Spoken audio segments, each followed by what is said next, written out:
ಹಾಗಾದ್ರೆ ಕೋಗಿಲು ನಿವಾಸಿಗಳಿಗೆ ಮನೆ ಕೊಡೋದಕ್ಕೆ ಏನು ಮಾನದಂಡಗಳು? ಕಾಲೋನಿಯಲ್ಲಿ 5 ವರ್ಷಗಳಿಂದ ವಾಸವಾಗಿರಬೇಕು. ರಾಜ್ಯದ ಬೇರೆ ಭಾಗದಿಂದ ಬಂದು ಬೆಂಗಳೂರಿನಲ್ಲಿ ನೆಲೆಸಿರಬೇಕು. ಅಂದ್ರೆ 5 ವರ್ಷದಿಂದ ಬೆಂಗಳೂರಿನಲ್ಲಿ ಇರಬೇಕು.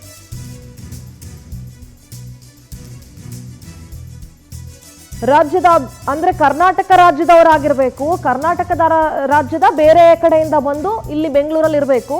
ರಾಜ್ಯದ ಯಾವುದಾದ್ರೂ ಒಂದು ಭಾಗದವರಾಗಿರಬೇಕು. ಅಂದ್ರೆ ಕರ್ನಾಟಕದವರೇ ಆಗಿರಬೇಕು. ಭಾಷೆ ಬೇರೆ ಆಗಿದ್ರೂ ಪರವಾಗಿಲ್ಲ, ಕರ್ನಾಟಕದವರಾಗಿರಬೇಕು.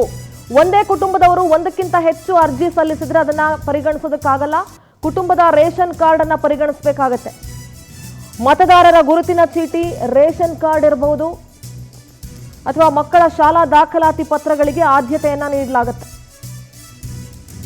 ನೋಡಿ, ಒಂದಷ್ಟು ಮಾನದಂಡಗಳಿದ್ದಾವೆ ಮನೆಗಳನ್ನ ಕೊಡೋದಕ್ಕೆ. ಏನು ಮಾನದಂಡ ಅಂತ ಹೇಳಿದ್ರೆ, ಕೋಗಿಲು ಕ್ರಾಸ್ ಅಲ್ಲಿ ಮನೆಗಳನ್ನ ಪಡ್ಕೊಳ್ಳಿಕ್ಕೆ ಮಾನದಂಡಗಳು ಏನು ಅಂತ ಹೇಳಿದ್ರೆ, ಕಂಡೀಷನ್ಸು ಒಂದು 5 ವರ್ಷದಿಂದ ಇಲ್ಲೇ ಇರಬೇಕಾಗತ್ತೆ.